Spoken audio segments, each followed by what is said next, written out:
So today I want to talk a little bit about the equinox, the balanced light of the four directions, and changing times.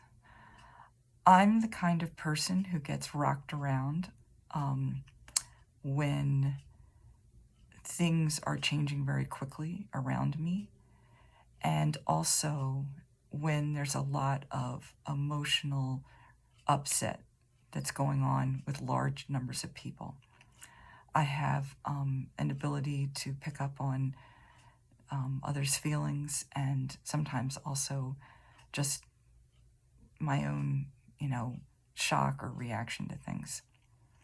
So a lot of what I do is working to keep myself in balance and also trying to understand how that is affecting other people and people I may be working with. And one of the best allies that I have ever found in doing this is nature and the earth. We just passed the spring equinox, which is a wonderful time. The Mayan elders teach us that it's a time when, because of the balanced light of the four directions, this is a really good time to set new intentions. Also, because the sun is moving quickly, there's a lot of energy for fast movement. And at the same time, because we're in a waning moon, there's a lot of energy to release. So what I've been trying to do the last few days is to look over past times in my life when I went through a very deep transformation. Something very deep ended that I was very attached to. I went into a type of shock or like separation. Then I began to understand the new reality. Then I began to find my footing and create new structures. And then finally I came out and was ready to re-enter. This is something that relates to the season that Laura Vestavaleta explores in her book, The Dark Goddess. But for me, it's always worked well to relate to either the cardinal directions or to the energies of plant spirits. So the energies of the four directions, which can be called on at any time just by facing one of these directions and asking for their help, are the East, which is where many cultures begin, which is the place of new beginnings. The South, which is where either things are maturing, or in some cultures, that can be a place where you identify wounds. The West, which is where things release and end. And the North, which is either a place of testing or a place of connection to the ancestors and to the spirit world. In some traditions, these cardinal directions also relate to the three worlds of the shaman, which I'll get into in another post. But for now, this is plenty.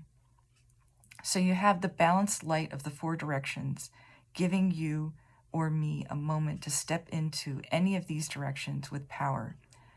In my cosmology, spring is connected to the East and also to dawn and the rising sun. So this is a time of new beginnings. But it's also a time when we can, because of the equinox, release things that we no longer want. So we all know right now that there's a great deal of instability happening. But what is coming in that's new?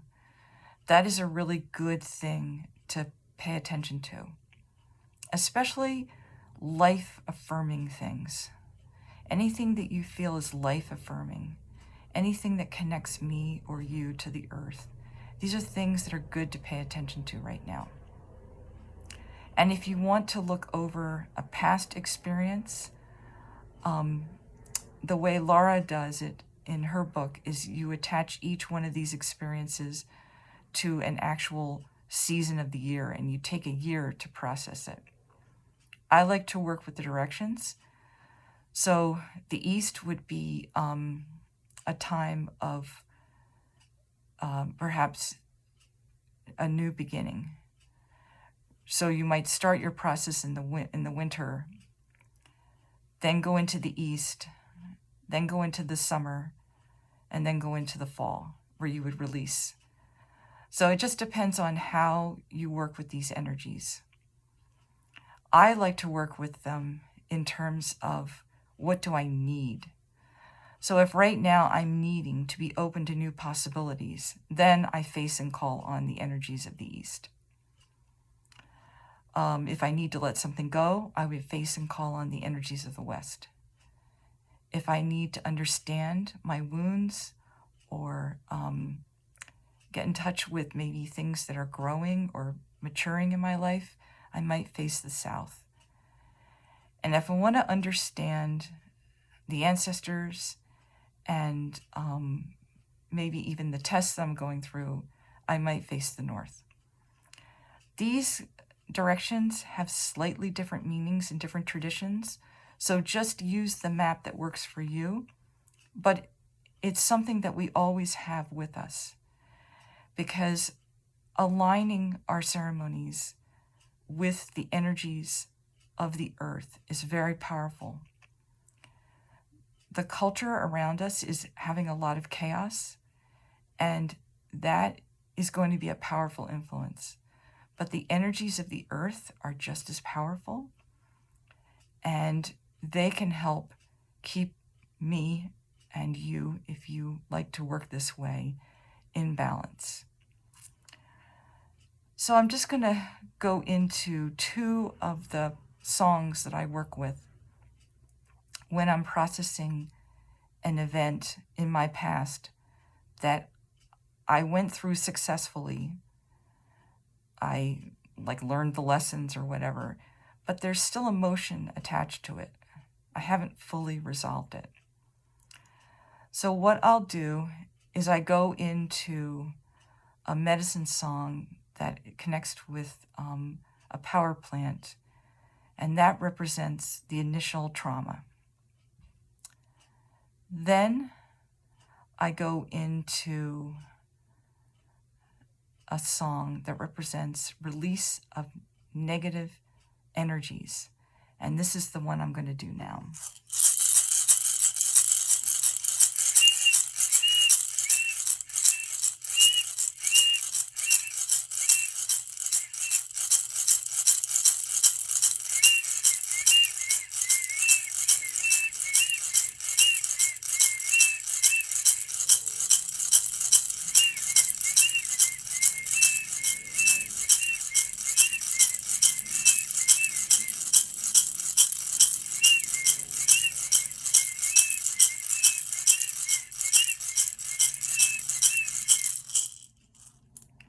So I work with that song, feeling all the feelings that come up, and that plant is related to, the song is related to a plant that looks like a daisy called Biden's alba. And what I found is that that helps me unravel the struggle that was part of that period where I was past the initial shock and now trying to get my footing in a new world, a new landscape. Then finally, as the gifts begin to come in, but I'm still in a process of working really hard to understand the new terrain, I work with a song that's connected to the elder. And then finally, in the fourth process, which is where I'm in a completely different place, I work with a song that is related to the rose spirit. There's nothing about these songs that are you can use any song with any plant spirit. You can use any, if you use flower essences or, animal songs or whatever. It's not like this is just my process, because these are songs that I work with a lot. And so because I know sort of what they do, they're good for each part of that process. But I found that during this time, when we're in a powerful process of balance and new energies and new plant growth on the earth, that really acknowledging with these songs that I went through a complete process, whether it's something that happened in the last year or something that happened 10 years ago, helps me feel ready to move into this new season with more power and more focus and more connection to my full self. So I hope that some of this is helpful to you. I hope that you align with the earth and the earth supports you. So many new things are happening. There's a lot of good that's coming into the world. It's hard to see because there's a lot of chaos and trauma. But if you can take a few minutes to align yourself with the new growth and the new energies of this season, I think it will help you in the way it's helped me to feel really empowered and prepared for this solar year.